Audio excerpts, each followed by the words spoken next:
बृहस्पति ग्रह जो अभी तक वक्री चल रहे हैं और आने वाली 4 तारीख यानी कि 4 फरवरी को वो मार्गी होने वाले हैं। उनकी इस मार्गी होने का प्रभाव तुला राशि के लोगों के जीवन पर किस तरह से होगा, चलिए जानते हैं विस्तार से। जय माता दी दोस्तों, आप सभी का स्वागत है हमारे YouTube चैनल अमृता एस्ट्रो में। और इस वीडियो में मैं बात करने वाली हूं गुरु के मार्गी होने के प्रभाव के बारे में।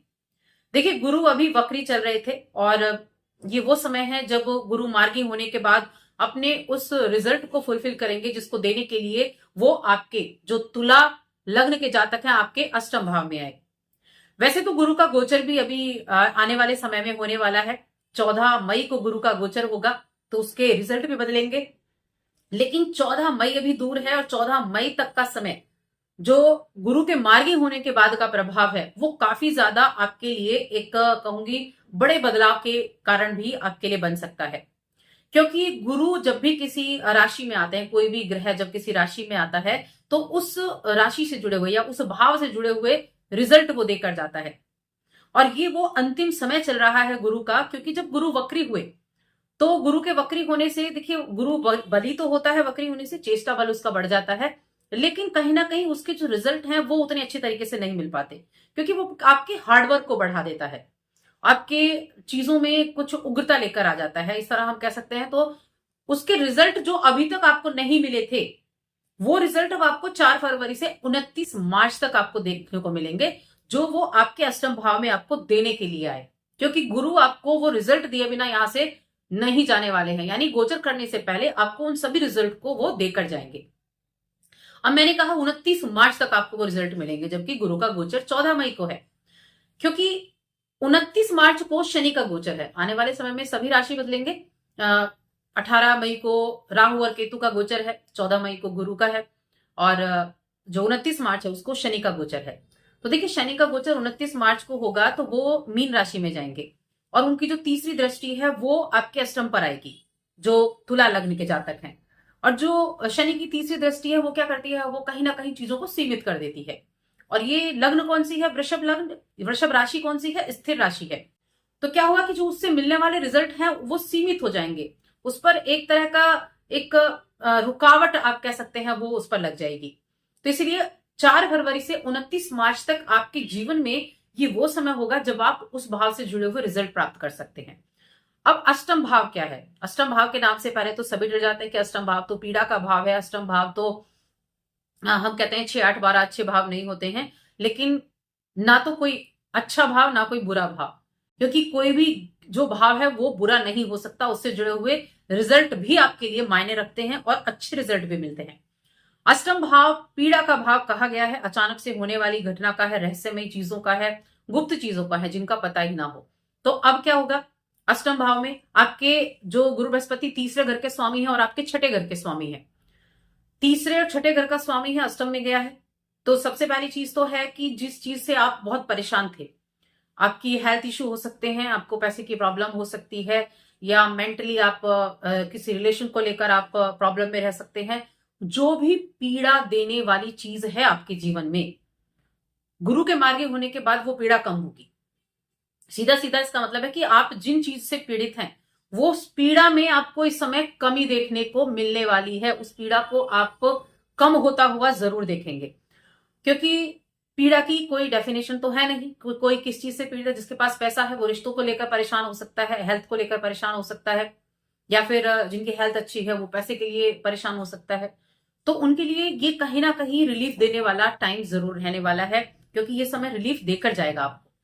अब इस समय अवधि में अगर आप रिसर्च के फील्ड से जुड़े हुए हैं, देखिए छठा भाव इन्वॉल्व हुआ आपका, और गुरु की दृष्टि की अगर हम बात करें तो गुरु दृष्टि दे रहे हैं आपके दूसरे भाव को, 12वें भाव को और आपके चौथे भाव को। अगर आप किसी रिसर्च के फील्ड से जुड़े हुए हैं तो आपके लिए ये गोल्डन टाइम है। आप बहुत अच्छा इस समय का इस्तेमाल कर सकते हैं। आप उस रिसर्च के द्वारा अपने नाम को विख्यात कर सकते हैं, क्योंकि अष्टम भाव अचानक से होने वाला है, अचानक से चीजें बदल जाएंगी। काम पर अपना पूरा फोकस रखिए। इसके अलावा आप अगर कोई मैन्युफैक्चरिंग के काम से जुड़े हुए हैं तो भी आपके लिए ये बहुत अच्छा टाइम रहेगा, या फिर आप किसी इंश्योरेंस के फील्ड से हैं तो आप बड़े अच्छे कमीशन प्राप्त कर सकते हैं, आपको अच्छे रिजल्ट देखने को मिलेंगे। अगर आपकी ये फील्ड है, देखिए अष्टम भाव को कहा गया है कि अचानक से चीजें देता है, क्योंकि गुप्त है, और जो गुप्त है उसको हम कभी जान नहीं सकते, इसलिए तो उसको गुप्त बोला गया।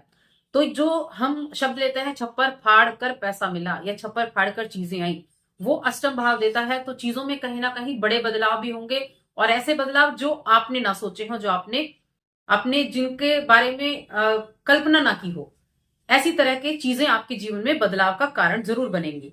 आप अगर किसी तरह से जर्नलिज्म से जुड़े हैं या पुरातत्व के फील्ड से हैं या फिर आप किसी धर्म के काम से जुड़े हुए हैं, तो उन लोगों के लिए बहुत अच्छे रिजल्ट मिलेंगे। ससुराल से लाभ मिल सकता है आपको, ससुराल से आपकी बॉन्डिंग अच्छी रहेगी। अगर किसी तरह की कोई खटपट चल रही थी ससुराल से लेकर, तो उन चीजों में भी आपको यहां राहत देखने को मिलेगी।